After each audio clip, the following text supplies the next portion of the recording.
nimeelezea hapa kidogo mwanzo kwamba yeye ni doktor kwa maana al-kalima, ni mtu amekaa amesoma mpaka akafikia kiwango cha mwisho cha usomaji katika nidhamu za vyuo. Sio udoktori wa kupewa labda wa hisani, wala udaktari wa kiutabibu wa kuuza madawa ya mitishamba, au daktari wa kujipa mwenyewe fulani dokta fulani profesa fulani. Na watu wajiita namna hiyo hawaheshimu takhassus za watu. Yeye amesoma hivyo kwa utaratibu huo.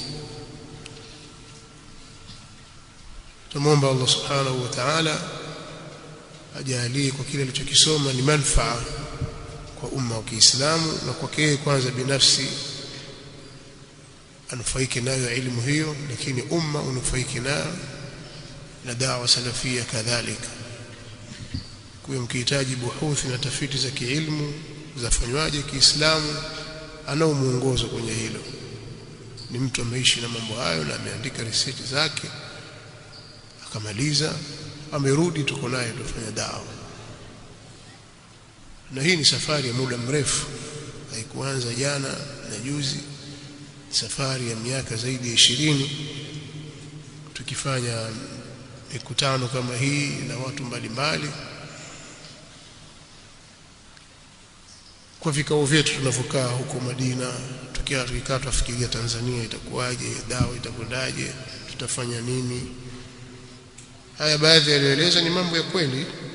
Tuchangishana sisi wanafunzi wanasoma na hali zao ni ngumu, pamoja na kwamba kuna posho zipo, lakini wengi kwa kusoma, tuna familia, tushaoa, tuna majukumu, mambo mbalimbali, lakini tufikiria tutafanyaje sisi. Tusende kumwomba mtu, tuchange.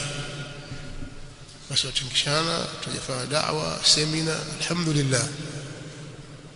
Tukaendeleza wenzetu kwenye masomo, sisi tukaendelea mapambano makubwa. Wanaotuelewa wanaotukashifu wanatukashifu. Lakini leo hii ukizungumzia dawa salafia hapa nchini, unazungumza kitu kingine kabisa, kitu kingine tofauti kabisa. Hii ni fadhila ya Allah subhanahu wa ta'ala, sio juhudi zetu sisi kwamba tuna juhudi kubwa sana au tunajua sana. Hapana, au fasaha au Allah subhanahu wa ta'ala amelitaka jambo liwe likawa. Na siku zote Allah subhanahu hutazama nia za watu na matendo yao. Nia inapokuwa njema, Allah huwafikisha jambo. Kwa kweli mimi sina mengi ya kusema, kwa sababu yote nitakayosema kumsifu mbele yake itakuwa si sawa. Nataka yeye akishaondoka ndio nimzungumzie tena, wala isirekodiwe msikie nyinyi tu.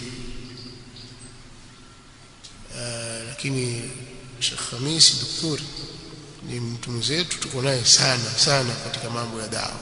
Allah muwafikishe. Kwa hiyo mimi nimefurahi kwa ujio wake na kuitikia wito huu wa kuja kuzungumza na nyinyi na kutupa faida sisi na kutuunga mkono kwenye jambo hili.